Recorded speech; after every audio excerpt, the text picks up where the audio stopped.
मनोज जरांगे पाटील यांचा दसरा मेळावा जो आहे तो नारायणगडावरती होणार आहे आणि मी नारायणगडावरती आहे। संध्याकाळच्या टायमिंगला जर पाहिलं गेलं तर जेवढे इथं भाविक आलेले त्यांच्या जेवणाची व्यवस्था या ठिकाणी केली गेली आहे। पोलीस प्रशासन असन, माध्यम प्रतिनिधी असे सगळ्याची जेवणाची व्यवस्था जी आहे ती या ठिकाणी केली गेली। बेसन भाकरी असा वेगळा बेत जो आहे तो कांदा ठेचा हा बेत आपल्याला या ठिकाणी पाहायला मिळाला आहे आणि मी त्यांच्यासोबत भाविकांसोबत चर्चा तर करणार आहे।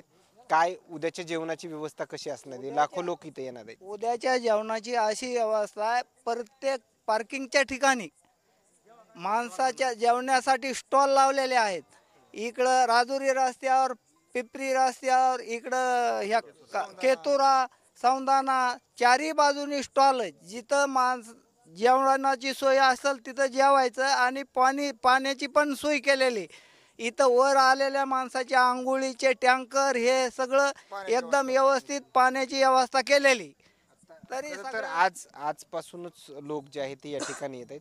त्यांच्या जेवणासाठी म्हणजे काय काय बनवण्यात आज बेसन बनले, भाकरी ठेसा चटणी, पुन्हा अजून खाराच्या फोडी येतात, कांदे येतं, मटकीची भाजी आहे, लोणचं आहे।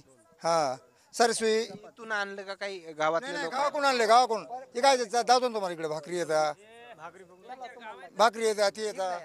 धन्यवाद। या ठिकाणी पाहिलं गेलं तर ही जे काय स्वयंपाकघर आहे या स्वयंपाकघरामध्ये पूर्ण या ठिकाणी भाकरी बनवण्यात आलंय।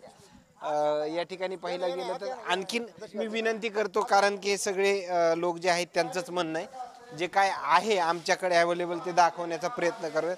इकडं पाणी बॉटल जे आहेत ते या ठिकाणी आपल्याला पाहायला मिळत आहेत।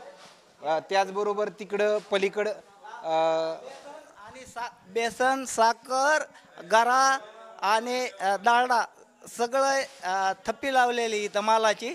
आणि हे जेवणाच्या भाकरीची इथं सोय म्हणजे आत्ताच्या जेवणाची व्यवस्था जी आहे ते या ठिकाणी पाहायला मिळते। बाजरीच्या ज्या भाकरी ज्या आहेत ते या ठिकाणी पाहायला मिळत आहेत। आणखीन किती जरी हजारो जरी या ठिकाणी भाविक जरी आले तरी जेवणाची व्यवस्था जी आहे ते या परिसरातल्या ग्रामस्थांकडून या ठिकाणी करण्यात आले। मात्र आलेल्या प्रतिक्रिया काय सांगून जातात हे नक्कीच समजलं असेल।